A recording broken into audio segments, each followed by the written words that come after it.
최극보 프로젝트 나만 믿고 따라와 2부 시작하겠습니다. 네. 오늘 정말 힘든 화요일이었는데요. 그쵸. 그래도 박준현 운용형님, 김민준 전문가님과 함께 하면서 탈출할 수 있는 방법들, 희망의 기회들을 전달해드리고 있습니다. 네. 저희 2부에서도 종목 진단 조금 더 빠르게 또 꼼꼼하게 달려가 볼 테니까요. 궁금한 내용들 저희한테 지금 바로 보내주세요. 유튜브 채팅창에 종목명 매수가 비중 남겨주셔도 좋고요. 매수 문의도 얼마든지 환영입니다. 전화 상담 02325-8200번, 325-8200번으로 전화 주시면 두 분과 직접 이야기 나누실 수 있겠습니다. 네, 뭐 어떤 상담이든 좋습니다. 자, 믿을 만한 분들 두 분으로 모셨으니까 네. 많이 신청해 주시고요. 올려주시는 동안 공통 종목 체크해 보겠습니다.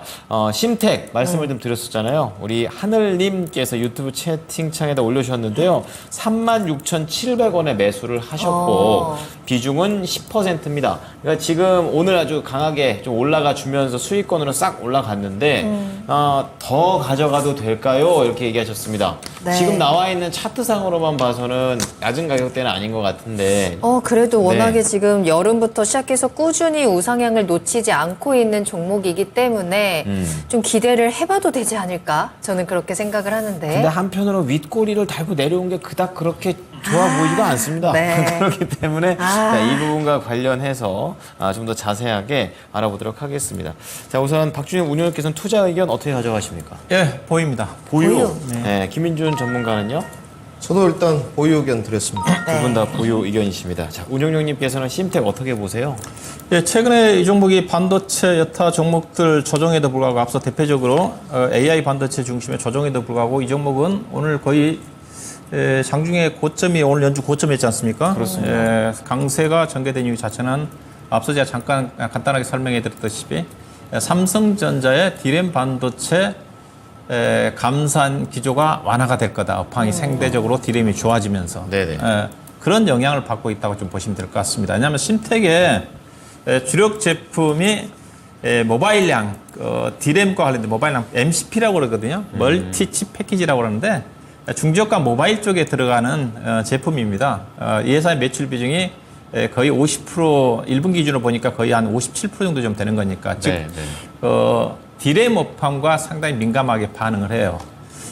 물론 이제 그 이후에 이제 회사가 이제 성장 동력으로 보고 있는 것 자체가 FC CSP라고 BGA가 아니고요. 그렇죠. 예, 다른 거군요. 예, 그 부분 자체가 이제 서버 쪽과 관련된 비메모리 쪽과 관련된 기판이거든요. 예, 그쪽에 이제 진출을 수가 좋아지면 더 좋아지겠지만 현재의 예산 매출 자체는 D램 업황과 가장 민감하게 반응한다. 대표적으로 예사와 반대되는 쪽의 패키지 기판체 회사가 대덕전자예요. 그렇죠. 대덕전자는 서버형 비메모리 쪽에 대한 기판 비중이 많습니다.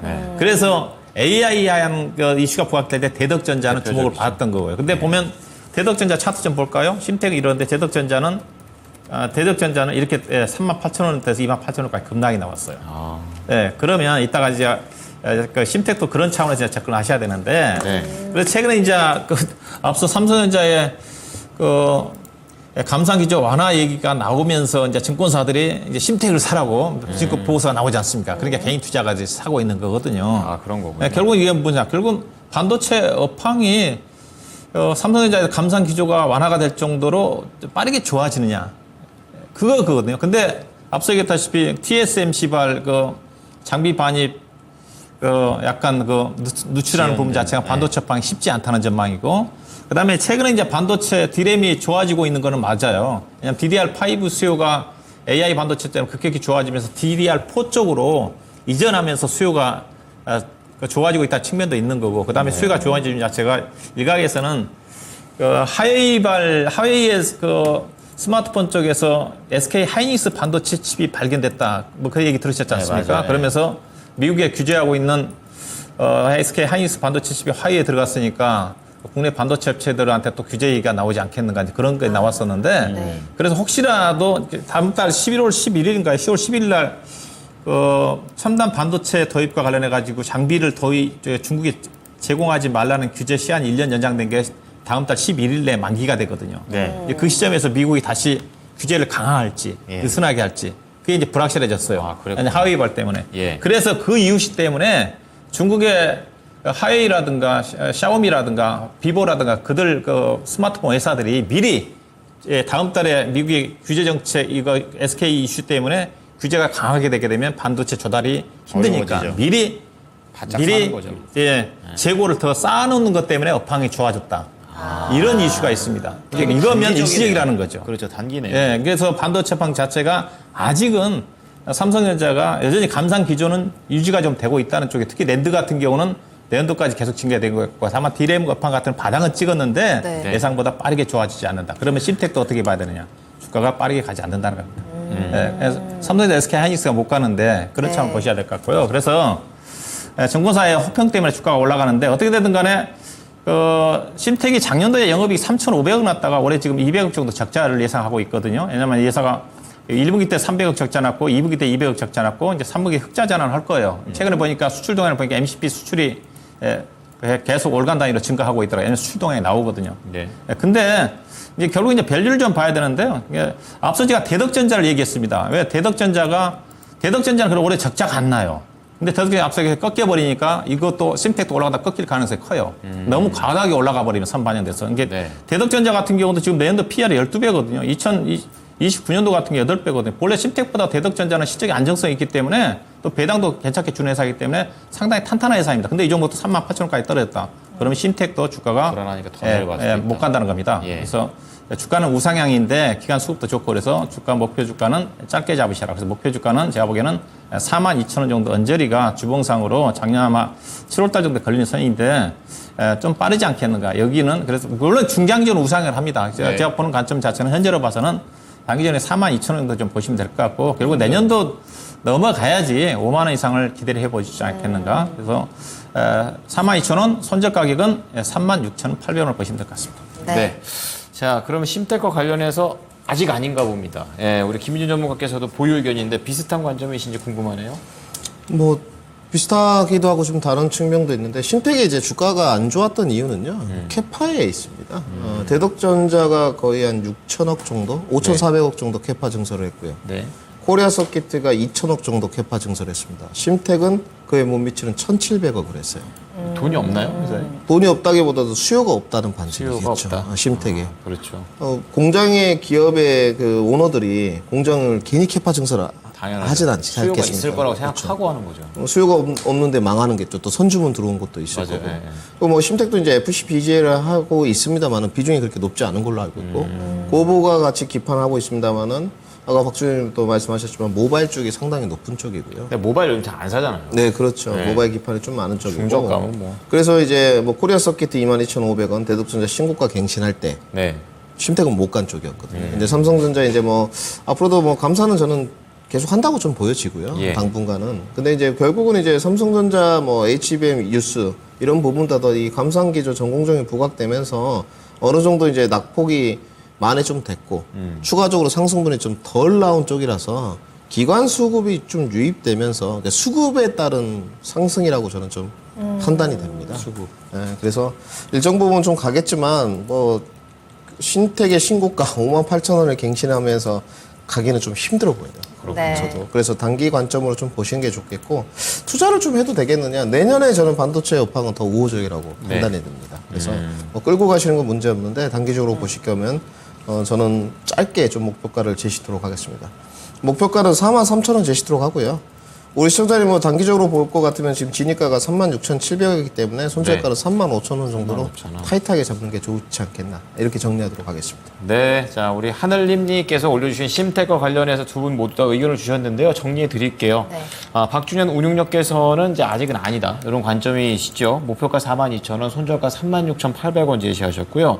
김민준 전문가는 단기 전략으로 좀 승부하자는 관점이십니다. 목표가 비슷합니다. 43,000원 그리고 손절가 타이트하게 35,000원 드릴 테니까 잘 체크해 보시기 바랍니다. 네. 자, 2부의 첫 번째 종목, 심텍에 대해서 특별 진단으로 두 분의 의견을 모두 들어봤고요. 지금부터 실시간 종목 진단 다시 한번 출발해 보도록 하겠습니다. 네. 스피디하게 진단이 되니까 여러분들께서도 궁금한 내용 있으시다면 빠르게 남겨주세요. 유튜브 채팅창 열려 있습니다. 현재 300분 정도 함께 해주고 계시고 오늘 또 힘들었던 만큼 또 어려운 종목들도 많이 남겨주고 계시거든요. 네. 저희가 하나하나 체크하면서 그 종목들을 좀 대응할 수 있는 방법 전달해 드리겠습니다. 올려주실 때는 종목명, 매수가, 비중 남겨주시면 되고요. 전화 주셔도 직접 이야기 나누실 수 있으니까요. 02325-8200번, 325-8200번 문의 전화 이용하시면 되겠습니다. 자, 그럼 우리 유튜브에서 윤희정님 종목부터 먼저 보겠습니다. 네. 다날인데요. 6,693원. 아이고. 그러니까 이게 6,600원대면은 작년 한 9월 예, 이때가 제일 먼저 닿는 선이네요. 오늘 종가가 3,600원이고 네. 이 다날의 차트도 참 슬프네요. 사신 이후로 단 한 번도 매수가 근처까지 안 옵니다. 아니 이게 18,000원까지 갔던 종목인데. 그러게 말입니다. 그나마 좀 다행인 거는 비중이 5%밖에 안 되니까 좀 대응할 수 전략을 있을까? 짤 수 있는 그런 부분이 있는데 네. 매도할까요? 아니면 추가 매수해서 탈출할까요? 탈출은 가능할까요? 물음표 엄청 많죠? 장기도 상관없습니다. 이렇게 또 말씀을 해주셨습니다. 어쨌든 최대한 좋은 내용을 위해서 마음을 많이 여신 것 같아요. 어떻게 보십니까, 원장님? 일단은 그 다날 오래간만에 보는데요. 이거 네. 제가 그 12,000원대 진단해 드리면서 이건 사서는 안 되는 주식이다. 예를 들어서야 이런 얘기를 하거든요. 이 종목이 결제회사니까 네. 국내 결제회사 상장회사 중에서 가장 뛰어난 실적내고 있는 회사가 KG 이니시스라는 회사가 있거든요. 그 회사가 영업이익 1,000억 난 회사입니다. 영업이익 1,000억 난 회사고 그다음에 이제 KG 모빌린스, KG 그 이니시스 자회사, 그런 휴대폰 결제회사인데 그 회사가 4,500억 이익 난 회사예요. 예. 근데 회사는 영업이익 100억 난 회사밖에 안 되는데 현재 주가가 3,000원인데 12,000원이면 이 회사 시가총액이 거의 1조 원 가까이 갔을 거예요. 지금 2,500억이니까. 그렇죠. 이게 갈 수가 없거든요. 그러니까 이거 결제회사니까 이 회사가 상대회사 04644 이거 비교를 해보세요. KG 모빌린스가 현재 시가총액 2,000억인데 한 번도 적자가 안 나고 있지 않습니까? 400억, 500억이 난 회사잖아요. 그 다음에 네. KG 모빌린스라는 회사, 결제회사 영업이 거의 뭐 1,000억짜리 회사지 않습니까? 그 다음에 PR 단위로 5배짜리 회사잖아요. 근데 다날이라는 회사가 어떠냐? 다날 회사 자체는 매출액 거의 지금 뭐 정체예요. 2018년에 1,800억인데 2,900억이지만 작년도 적자 났고 회사가 영업이익 150억 되지 않습니까? 이 회사가 이제 주가가 올라간 이유 자체가 미국 시장에 뭐 결제 진출하고 뭐 여러 가지 좀 이슈가 있거든요. 그리고 또 최근에 회사가 대표적 애플페이로 이제 이슈가 좀 되어 있어가지고 전혀 관련 없습니다. 그래서 이거는 물타기 해서도 안 돼요. 그렇군요. 예, 주가가 아마 애플페이와 관련된 움직임이 나오면 약간 반등이 나올 것 같은데 이거는 물타기 하지 마시고 다행스러운 거 우리 시청자님이 높게 사셨지만은 비중이 많지가 않아요. 네. 그래서 웬만하면 제가 뭐 비중이 5%밖에 안 되니까 물타기 해서가지고 단가 낮춰가지고 좀 팔고 나오라고 하고 싶은데 그냥 가지고 계세요. 가지고 계시고 당장은 회사가 실적은 더 이상 안 좋을 거예요. 왜냐하면 회사가 그 적자까지 매출액이 증가되는데 적자까지 나왔다는 자체는 경쟁력이 안 된다는 거거든요. 그다음 이 회사가 휴대폰 결제회사지 않습니까? 그렇죠. 휴대폰 가지고 결제할 거 지금 할 사람은 다 지금 수요가 다 돼 있어요. 맞아요. 안 그렇겠습니까? 예. 더 이상 성장성이 없어요. 그래서 이 회사 성장하기 위해서는 앞서 얘기했듯이 미국이라든가 회사가 일본 쪽에 진출한 게 있거든요. 해외 쪽에서 그 수익을 내야 되는데 그것도 지금 성과가 안 나고 있으니까 그러면 더 이상 저는 이게 휴대폰 결제 쪽은 성장성이 없다고 봐요. 그래서 이거는 4,000원 던져려면 매도하시든지 하시고 추가 매수는 자제하는 전략 제시를 하겠습니다. 네. 자, 다날 웬만하면은 좋게 말씀드리고 싶은데 추가 매수하지 마시고 경쟁력이 좀 부재한 기업으로 말씀을 좀 해주셨습니다. 목표가 4,000원 제시해 드릴 테니까 털고 나오셨으면 좋겠습니다. 네. 다음 상담은 저희 전화로 이야기 나누겠습니다. 시청자님 안녕하십니까? 안녕하세요. 네, 안녕하세요. 네, 반갑습니다. 네, 네. 자, 어떤 종목 궁금하신가요? SKDND. 네, 어제 오늘 좀 큰 이슈가 있었던 종목인데 네, 네. 매수가 언제 사셨어요? 매수가 어떻게 되세요? 26,300원에 비중은요? 30%. 아, 그럼 이렇게 이슈 있을 때 어제 매수를 하셨어요? 아니, 저 방송 더 예전에? 뭐 자막에 네. 인적 분할 뭐 이런 얘기가 맞아요. 나오길래 맞아요. 그래서 인적 분할은 물적 분할보다 좋은 거 아니에요. 네. 그래서 막 올라가길래 샀지. 그랬는데 오늘 물론 오늘도 수익을 좀 챙기긴 하셨겠지만 오늘 워낙에 꼬리들이 길어서 맞아요. 네.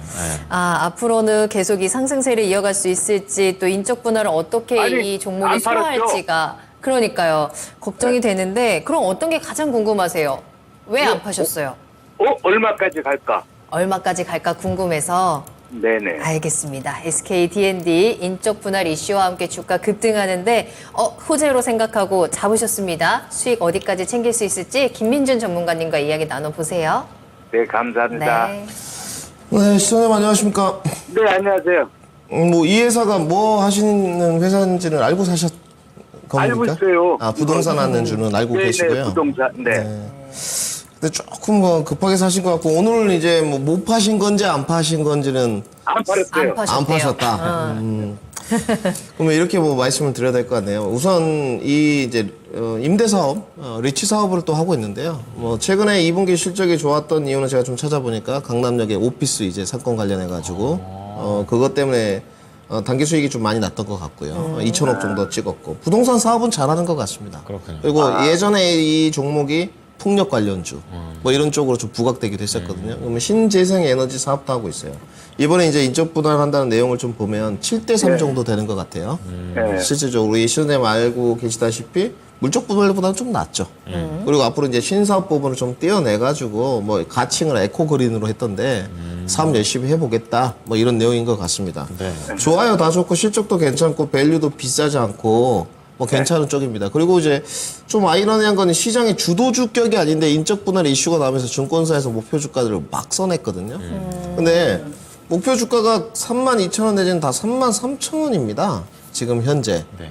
그러면 우리 시청자님 좀 고민을 해보셔야 되는 게 어느 정도 한번 슈팅이 나왔을 때 정리를 좀 하셨어야 되는데 일단 정리 안 하고 나 좀 더 보겠다 이런 취지거든요. 그러면 제가 봤을 때 시간 투자는 좀 해야 됩니다. 추석 전에는 뭐 33,000원 안착이 쉬워 보이지는 않을 것 같고요. 왜냐하면 올해 지금 보시게 되면 SK D&D가 부동산에 워낙 강남역 쪽에 이 2분기 여기 써 있지 않습니까? 단기 순이익 부분을 잘 써놨어요. 2천억을 찍어놨거든요. 그래서 3분기에 다시 정상화로 돌아갑니다. 79억, 193억. 그래서 단기적인 뭐 단기적인 이슈로 좀 봐야 될 것 같고 부동산 사업이 그렇지 않겠습니까? 그렇죠. 근데 뭐 매출이나 실적이 뭐 작은 기업이나 이런 쪽은 아니에요. 그러니까 부동산 사업을 잘한다고 좀 보여지고 그 다음에 이제 분할한 회사 재생에너지 부분에 관해서 태양광, 풍력, 2차전지 연료 뭐 사업을 한다고 해요. 네. 여기에 관해서 솔직히 의구심이 좀 있습니다. 제가 알기로는 풍력하고 태양광을 하고 있는 걸로 알고 있는데 2차전지에 관해서는 조금 더 뭐 물음표가 달려 있고 네. 단지 이 종목은 실적과 밸류로 측정을 해야 될 것 같아요. 어느 정도까지 프리미엄을 줄 수 있을 것 같냐 이 부분을 봐야 될 것 같은데 제가 봤을 때는 뭐 33,000원 정도가 적당할 것 같아요. 올해 기준으로 이제 주당 EPS가 7,000원이니까 이 종목은 내년까지 끌고 가시면 절대 안 됩니다. 올해 정리해야 됩니다. 올해. 그러면 PER 기준으로 이제 4.5배 정도. 지금 앞으로 그러면 지금 현재 PER이 보시게 되면 딱 써 있지 않습니까? 6배거든요. 지금. 네. 근데 1년 추정치니까 지금 프리미엄을 많이 받고 있다는 거예요. 근데 지금 주당 EPS가 7,000원이면 6배면 42,000원 가야 되지 않습니까? 근데 주가는 지금 2만 오늘 종가 기준으로 7,000원대지 않습니까? 조금 더 여력이 남아있다. 그래서 주권사들은 목표가를 조금 더 한 4배, 4.5배 정도 계산해서 33,000원, 32,000원 이렇게 제시할 것 같아요. 저도 좀 동일합니다. 이건 동일할 수 있는 부분이고 네. 단지 좀 걱정되는 것은 요새 주도주도 못 가요. 그렇죠. 시장님 아시겠지만 2차전지 반도체, 자동차도 못 가. 맞아요. 그리고 이제 소외주들 테마만 돌아. 그래서 SK D&D 인적 분할 이슈 이런 것들이 리포트와 같이 합쳐지면 주가가 좀 같다고 보는 쪽이 있거든요. 계속적으로 이렇게 시세가 우상향 될 수 있겠느냐. 이 부분은 주도주가 좀 폭락해야 될 것 같은 이런 오히려. 분위기가 연출돼야 될 것 같습니다. 그래서 보유 좀 하시대요. 관리는 좀 필요할 것 같습니다. 손절가 제시하겠습니다. 우리 시청자님. 이거 손절 분명히 채우고 가셔야 돼요. 네, 그래서 손절가 22,500원 제시도록 하고요. 반등 목표가는 32,500원 제시도록 하겠습니다. 그리고 기간 투자는 좀 하셔야 될 것 같다. 이렇게 정리해드리도록 하겠습니다. 네. 아, 그 가격 라인 32,500원, 22,500원 꼭 체크해 두시고 바로 뛰어오르지는 않을 수 있어요. 조금 더 여유를 두시면서 그래도 이번에 타이밍이 왔을 때는 꼭 놓치지 마시고 수익을 잘 챙겨가시면 좋겠습니다. 궁금한 점 해결이 되셨을까요? 네, 네, 알겠습니다. 네, 감사합니다. 전화 주셔서 감사합니다. 네, 감사합니다. 네. SK D&D 진단 도와드렸습니다. 네. 귀여우신 것 같아요, 좀. 뭔가 유쾌하신데 약간 안 팔았지. 아, 네. 근데 약간 풀이 맞아요. 죽으셨어요. 조금 실망하셨어요. 이게 알아야 돼요. 좀 알아야지 내 상황이 어떤지 알지. 마냥 기쁠 수는 없는 거죠. 예. 많은 힘이 됐으면 좋겠고요. 네. 자, 이번에는요, 이제 초보 투자자님께서, 예, 제가 나만 믿고 따라오해서도 이분 거를 받으실 수 있게 됐네요. 예, 제이스택인데, 네. 매수가가 13,200원이나 됩니다. 13,200원이나 비중이 10%고요. 추가 매수 여부 궁금하고요.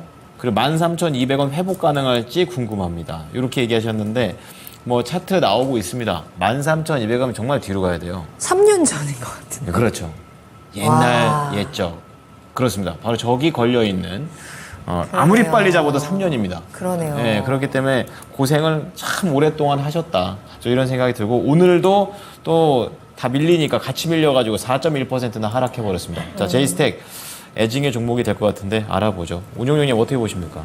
그 회사가 본래 이제 디스플레이 오일리 장비 회사거든요. 삼성전자 위주로. 근데 최근에 차트를 보시다시피 디스플레이 장비 회사가 주가가 올라올 이유는 없거든요. 주가가 그렇죠. 올라온 이유는 회사가 최근에 나온 내용으로 봐서는 회사가 2차전지 장비 사업에 진출한다는 얘기가 있고요. 상하 여기도 PLC라는 회사를 좀 작년에 지분 51%를 인수했네요. 인수를 했고 그 다음에 결정적으로 그다음 주가 올라온 자체는 회사가 로봇 사업에 진출한다는 재료인 것 같습니다. 물류 이송과 관련해 가지고 대체적으로 이제 디스플레이 장비 회사들이 이런 공장 자동화 시스템과 연결돼 있어 가지고 물류를 자동적으로 디스플레이 장비라든가 이동시키는 게 있거든요. 그 기술을 이용해 가지고 로봇 사업에 진출한 회사들이 있거든요. 대표적으로 예. 제가 생각나는 회사가 T-로보틱스라는 회사가 있어요. 예. 회사도 디스플레이 차트를 보시면 로봇 디스플레이 장비 회사인데 회사 실적도 정말 안 좋거든요. 네. 적자는 회사인데 주가가 보시다시피 10,000원대짜리 주식이 40,000원까지 올라갔어요. 그랬죠. 이 회사와 비슷한 유형의 회사입니다. 회사는 실제적으로 로봇 사업에 먼저 진출한 회사고, 근데 제이스텍은 신규로 진출하니까 그 성과가 얼마나 나올지는 모르겠지만은 그런 기대감을 가지고 주가 움직임이 전개되는 것 같아요. 더 불확실하네요. 느낌. 예. 근데 회사가 이제 실적 눈에 띈 거는 작년도에 실적이 대폭적으로 좋아졌거든요. 매출액 1,400억, 영업이 370억 나왔는데 이거 일시적인 것 같아요. 회사가 작년에 없던 진단키트 매출이 좀 차지한 것 같고, 그 다음에 제가 올해도 실적이 좋아질지 여부를 제가 수주잔고를 봤더니 장비회사에 수주잔고 알 수가 있거든요. 작년 반기 때 수주잔고가 690억인데 현재 올해 반기 수주잔고는 328억밖에 안 됩니다. 수주잔고가 반토막 났다는 거죠. 그렇네요. 그러면 올해 실적은 기대하기 힘들어요. 그러면 유일하게 종목이 주가가 올라갈 수 있는 분 자체는 로봇 사업과 관련해 가지고 로봇주로서 주목을 받으면 되는데, 근데 로봇주들이 거의 어느 정도 왔지 않습니까? 그렇죠. 와가지고 지금 힘이 떨어지잖아요. 등락구간이 전개되고 있는데, 저는 이건 후발주로서 주가가 움직이기는 어려워요. 그래서 이제 뭐 결론적으로 후발주기 때문에 목표 주가가 작게 잡을 수밖에 없습니다. 11,200-300원 정도를 보시면 돼요. 근데 우리 시청자님이 주가가 보니까 우리 시청자님이 산 이후로 보니까 최소 5,000원까지 떨어졌는데 5,000원대에서 지금 10,000원까지 올라왔는데 추가 매수한다? 하시면 안 됩니다. 오히려 주가 낮을 때 사셔야 되는데 이건 사지 마시고 예. 그래도 일단 기다리셨는데 11,200원 정도에서 매도하고 나오는 전략 좀 제시해 드리고 싶고요. 그 다음에 회사가 부채 비율은 없거든요. 그래서 혹시라도 굳이 사고 싶다 그러면 9,000원 정도 언저리 좀 9,200원 정도 내려오면 10% 정도 좀 물타기 하셔가지고 그러면 11,200-300원 정도 올라가면 손실 없이 나올 수 있지 않겠는가. 그래서 일단은 매도 목표는 11,200-300원 정도가 적정할 것 같습니다. 네. 자, 우리 초보 투자자님의 제이스텍 11,200원 목표가인데 추가 매수를 할 수 있는 가격대는 알려드렸는데 추가 매수보다는 우선 목표가 됐었을 때 나오시는 게 또 어떻겠냐라고 권유드리겠습니다. 네, 다음 상담 이어가 볼까요? 이번에는 달덩이님의 종목이네요. JT입니다. 네. 9,100원에 10% 가지고 계시고요. 반도체 종목 중에서 많이 안 오른 것 같아서 매수를 했는데 또 떨어질 때는 같이 떨어집니다. 어떻게 해야 하나요? 라는 질문과 함께 남겨주셨습니다. 짱네요. JT가 특히나 또 이번 달 초에만 해도 또 급등하는 모습이 나왔었는데 또 바로 다시 제자리로 돌아오는 모습이고요. 그러게요. 최근 들어서 좀 변동성이 크게 나오는 것 같습니다. 이 흔들림을 어떻게 겪어내면 좋을까요? JT입니다. 전문가님 어떻게 보세요? 글쎄요, 뭐 좀 안 올랐다고 할 수 있나요? 버닝 테스터 장비 쪽으로 공략하신 것 같은데. 네. 일단 종합 반도체 삼성전자, SK하이닉스 다 공급을 하고 있고요. 굳이 버닝 테스터를 공부를 많이 하셨다면 JT보다는 JT의 올해 실적이 반토막이거든요. 지금 보시게 되면 작년에 이제 그 연간 819억인데 반도체가 대다수가 이렇지만 올해 매출액이 426억, 21억입니다. 성장성이 가다가 이제 꺾였다기보다도 작년에 어떤 반도체 업황의 어두운 부분에 타격을 좀 받았다고 보여지는데 네. 비슷한 기업들을 좀 살펴볼게요. DI가 있고요. 네오셈이 좀 있습니다. 이렇게 보시게 되면 네오셈은 올해 934억이네요, 매출액이. 작년에 747억이었고. 굳이 골라도 조금 네오셈의 DI가 나왔을 것 같은데. 실적이 늘었으니까. 네, 우리 시청자님이 이제 좀 덜 오른 것 같다. 너무 고점으로 간 거보다는. 그래서 나는 JT를 한번 해봤다. 이런 쪽인 것 같아요. 네. 근데 지금 보니까 7월 14일 날 이 주가가 11,920원이었거든요.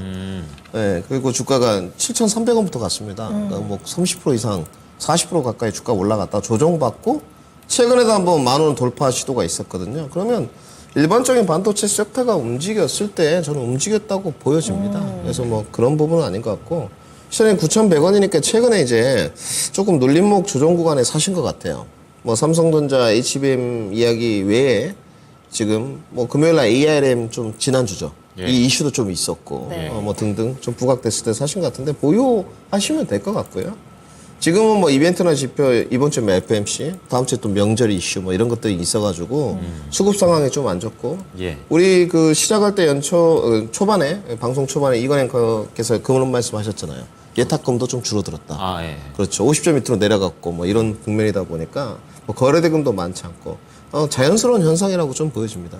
물론 이제 주도력이 아까 말씀드렸듯이 앞으로 2차 전지가 좋을 것이냐 반도체가 좀 좋을 것이냐 의견이 좀 분분하겠습니다만은 반도체도 주가 퍼포먼스 결코 약하지 않았어요. 올해. 네. 500% 이상 뭐 400%간 종목들이 정말 많았고요. 네. 저는 눌림목에 더 갈 수 있는 어떤 사업 구조 내용은 갖고 있다고 보여집니다. 그 이유는 뭐 DDR5도 있고요. 지금 뭐 전공정 쪽이나 또 삼성전자 양들이 좀 부각되는 쪽이 또 있고. 네. 그래서 매출은 뭐 내년으로 갈수록 좀 정상화되지 않겠냐. 버닝 테스터 부분들은 저는 이렇게 보여져서 나쁘지 않은 국면인 것 같고요. 단지 이제 스몰캡 종목입니다. 상당히 작은 종목이고 버닝 테스터 종목에서도 대장주격이라고 좀 볼 수는 없는 것 같아요. 그래서 큰 기대 수익률을 좀 안 원하시는 게 좋을 것 같고요.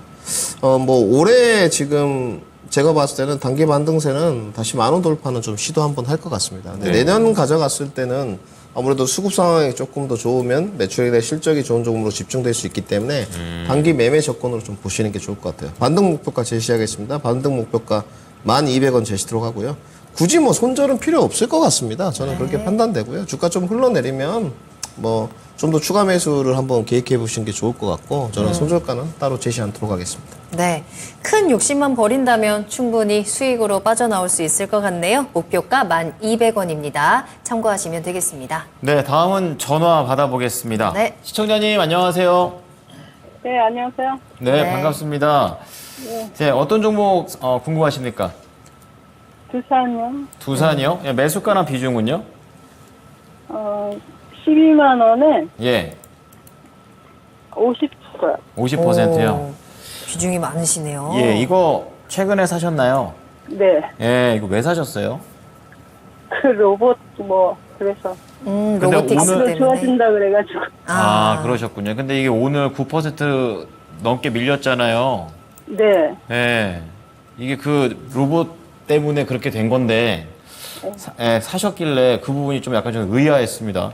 자, 우선 다음 달 5일날 두산 로보틱스가 코스피에 상장할 예정입니다. 이제 그런 모멘텀을 갖고 있는 두산이 되겠는데, 자, 이 부분과 관련해서 가장 궁금하신 게 어떤 게 될까요? 아니 이게 목표가를 어느 정도 잡아야 되는지 그게 좀 궁금해서요. 알겠습니다. 자, 우선 타이밍적인 부분에서 좀 아쉽다는 생각이 드는데, 알아보도록 하겠습니다. 운영위원님 어떻게 해야 될까요? 일단은 고점 찍었죠. 간단히 얘기 나오면 일단은 두산 로보틱스가 지금 청약이 내일 21일, 22일일 겁니다. 이제요.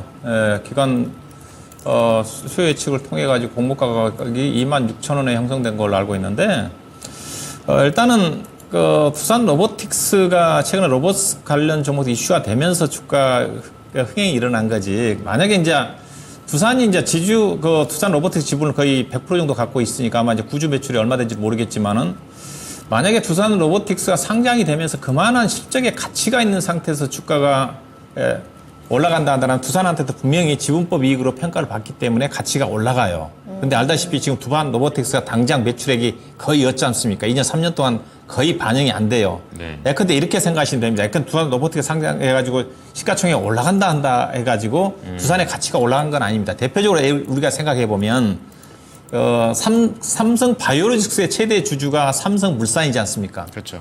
예. 삼성물산이 삼성바이오로스 지배를 하고 있지만은 삼성바이오로스가 그만큼 이익이 안 나기 때문에 삼성물산이 갖는 가치 자체가 없는 거예요. 예, 주가 못 가는 겁니다. 지분 가치하고는 달라요.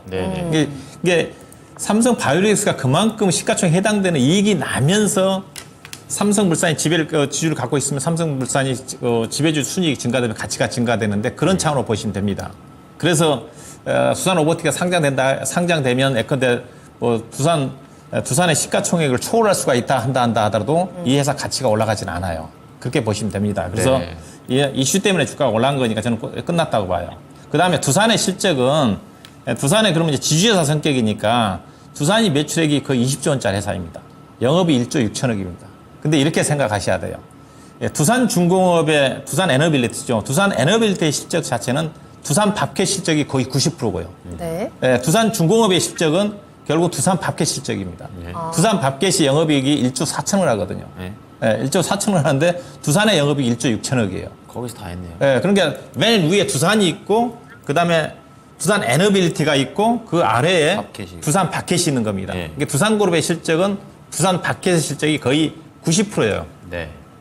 그래서 제가 두산 살 때는 두산 에너빌리티도 뭐 원전 관련 이슈는 있겠지만은 두산 밥켓이 펀드멘탈로 따지면 근데 두산 밥켓이 올라와 있지만은 그래서 두산은 일단은 배당은 한 2,000원 정도 하거든요. 과거 이제 5,000원 정도 하다가 이제 분할된 이후로 그래서 저는 주가는 16만 원 고점 무조건 찍었어요. 거의요. 그래서 단기 리바운드가 얼마나 나올지 모르겠지만 이제 20일, 22일에 청약하니까 그때 경쟁률이 좀 세면 약간 좀 리바운드가 나올 수는 있다고 좀 보는데 타이밍을 이용해서. 주가가 거의 다 반납을 했기 때문에 떨어질 것 같지는 않아요. 그렇죠? 왜냐하면 11만 원대에서부터 주가가 반영돼서 17만 원까지 갔지 않습니까? 그러면 우리 시청자님이 12만 원 정도 높게 다행히는 높게 사지 않아서 약간 수익을 내고 나올 수 있을 것 같습니다. 개인적으로 하락과 반 정도 되는 아마 13만 한 5, 6천 원 정도까지는 반도 나올 것 같아요. 이 정도까지. 이 정도까지 그 이상 기대하시면 안 될 거예요.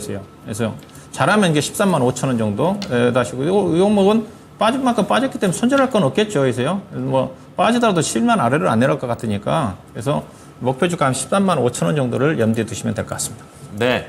시청자님 바닥은 단단하대요. 목표가 13만 5천 원 드릴 테니까 수익 내고 나오시면 되겠습니다. 해결되셨습니까? 예, 감사합니다. 네, 수익 내십시오. 네. 수고.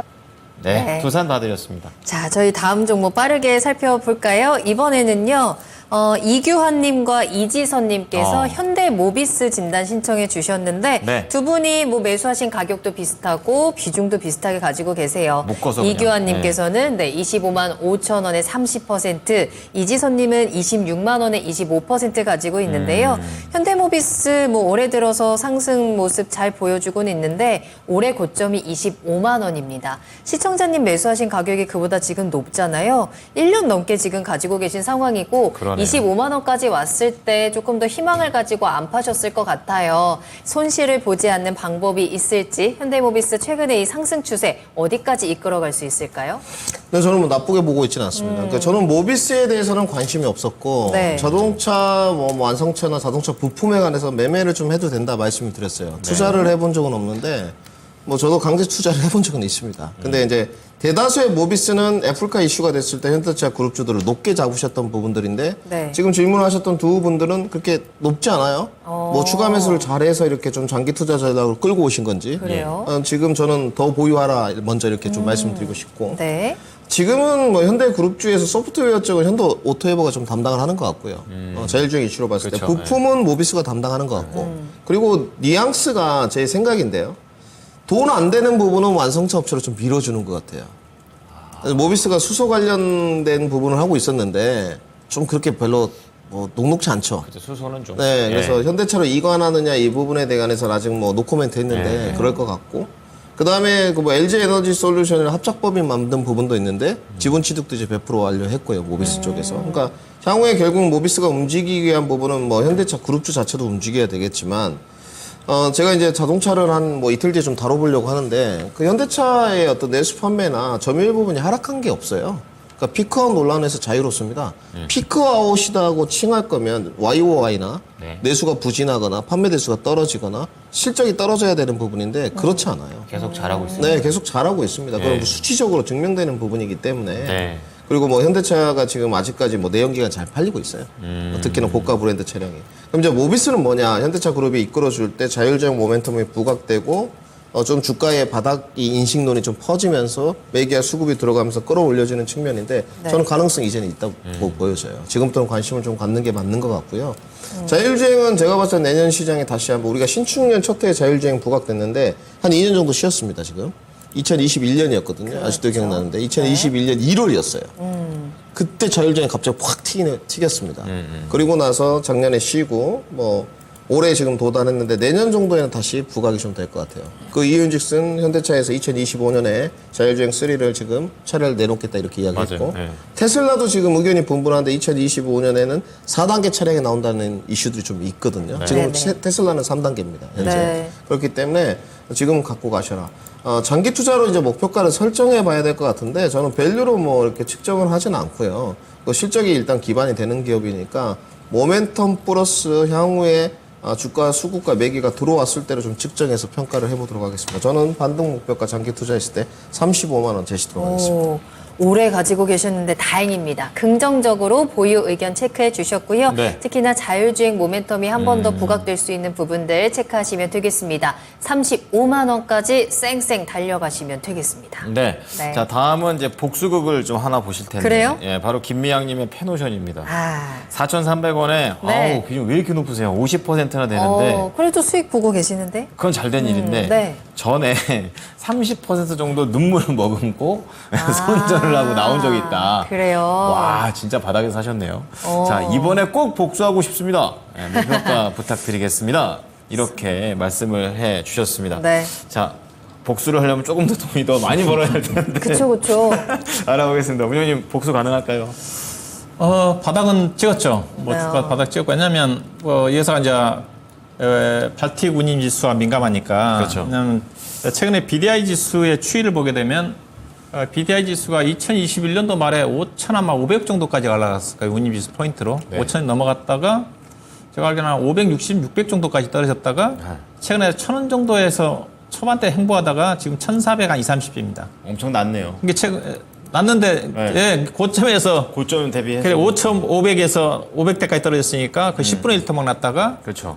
지금 1,400이니까 또 저점에서는 거의 한 그 200% 정도 올라와 있죠. 그렇죠. 이게 변동성이, 예. BDI 지수로 봐서 저점 찍은 거죠. 그렇죠. 결국 이제 BDI 지수가 움직인다는 자체는 BDI 자체가 이제 철광석이라든가 석탄을 실어 날리지 않습니까? 대체적으로. 네. 이게 이제 중국 경기가 민감하니까. 최근에 중국 경기가 뭐 좋아지고 있지 않지만 대체적으로 지표상으로 어느 정도 바닥을 찍었다는 쪽으로 얘기 나오고 있는 쪽이거든요. 지난달에 발표된 산업 생산이라든가 뭐 소매 판매 지표 상당히 좋게 나왔기 때문에. 네. 예, 그래서 BDI 지수가 최근 들어서 좀 가파르게 올라가고 있는 게 아닌가 그렇게 봐야 될 것 같고요. 그래서 뭐 운임지수 바닥 찍었고 예사도 운임지수가 최악인 상태에도 적자가 안 났으니까 예사는 실적 자체가 상당히 안정적이거든요. 그렇군요. 왜냐하면 BDI 지수의 운임지수와 연동이 좀 돼 있지만 어느 정도 선주들하고 화물, 예컨대 포스코라든가 이런 뭐 회사들과 장기 공급 계약으로 맺어가지고 어느 정도 유가 부분만 커버해주는 쪽으로 맺는 경우가 많거든요. 대한해운도 좀 그렇고. 네. 그래서 일단은 그래도 스팟 요금이 올라가게 되게 되면 그만큼 또 추가적으로 이익이 좀 증가되는 거니까. 그래서 주가 바닥 찍었고요. 그래서 계속 우상향 할 것 같습니다. 근데 최근에 회사가 제가 알기로는 코스피 종목의 공매도 상위 거의 그 두 번째, 세 번째 들어갈 거예요. 예. 지난주에 외국 투자 공매도를 많이 쳤더라고요. 이게 주가가 올라가면 외국 투자가 계속 물량이 나오고 있으니까. 근데 이 종목은 PER 단위로 지금 5배밖에 안 되는 수준이기 때문에 업황이 좋아지고 있는데 공매도 칠 이유가 없죠. 오히려 주가 올라가면 또 이제 숏스퀴즈도 들어올 수가 있기 때문에 그래서 50% 비중은 좀 많지만 다만 이 종목이 상당히 답답합니다. 주가는 싸지만은 회사가 피인수가 좀 되면서 자본금이 5천억짜리예요. 액면값도 코스피 종목이지만 1,000원짜리 주식이니까 실질적으로 코스피 따지 2만 원짜리 주식이죠. 그래서 상당히 무거워요. 그래서 빠르게 가지 않습니다. 그렇지만 이 종목은 충분히 중장기적으로 우상하지 않겠는가. 저는 이 종목은 한 5,500원도까지 가져가셔도 될 거예요. 왜냐하면 회사가 이제 무겁지만은 PER 단위로 PER 6배, 7배 정도까지 가거든요. 아마 내년도에 주당 EPS가 지금 900원 정도 좀 되는 거니까 6954 하게 되면 935원이죠. 그렇게 되면 6954, 5,500원도까지는 펀드메타상으로 충분히 전개되지 않겠나. 현재 가격 대비 20% 정도의 추가 상승 여력이 있다. 그래서 5,500원을 목표로 해서 좀 길게 보는 접근 전략 가능할 것 같고 단기적으로 보신다 한다면 일단은 이 종목은 5,000원대 언저리 정도가 이 가격이에요. 5,000원 정도에서 걸릴 수밖에 없어요. 그러니까 단기 목표도 한다면 5,000원 정도 보시고 중장을 보시면 5,500 정도까지 연말 정도까지는 충분히 5,500원까지 목표를 접근한 전략 가능하지 않을까 봐야 되겠습니다. 네, 우리 단기 5,000원, 그리고 중장기 5,500원입니다. 복수가 충분히 되셨을까요? 마음에 좀 차셨으면 좋겠는데 복수는 된답니다. 네. 길게 가져갈수록 복수는 더 잔인하게 될 것 같으니까 한번 가져가 보시면서 수익 내셨으면 좋겠습니다. 네.